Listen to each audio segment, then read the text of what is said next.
I'm happy to see you here on our YouTube channel. I'll be sharing 22 fascinating, little-known facts about Gene Chandler with you today. You'll be surprised to learn that I'm always good. How about you? Here are 22 secret facts about Gene Chandler. Number 1. He was born in Chicago, Illinois, but grew up in Chandler, Oklahoma, where he got his last name. Number 2. He started singing in church as a child and joined his first gospel group at the age of 13. Number 3. He moved back to Chicago in the early 1950s and began performing in local clubs. Number 4. He was signed to VJ Records in 1957 and released his first single, I'll Be Home, the following year. Number 5. His biggest hit, Duke of Earl, was released in 1962 and reached number 1 on the Billboard R&B chart. It also reached number 2 on the Billboard Hot 100 chart. Number 6. Duke of Earl was one of the first R&B songs to cross over to the pop mainstream and helped to make Chandler a star. Number 7. He had several more hits in the early 1960s, including Groovy Situation, I'm Trying, and Rainbow. Number 8. He left VJ Records in 1965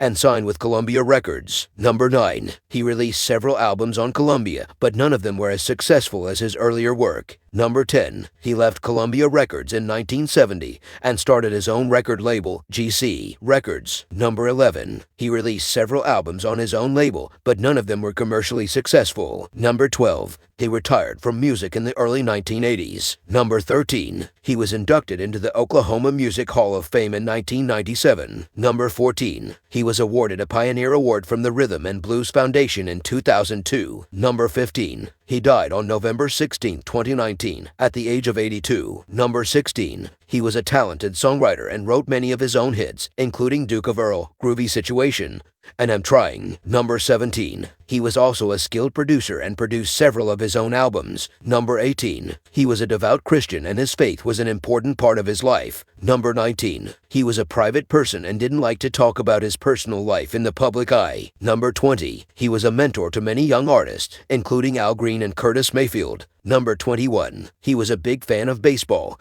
and was a lifelong Chicago Cubs fan. Number 22. He was also a fan of boxing and was a friend of Muhammad Ali. Thank you for watching. Love you all. See you in next video. Bye.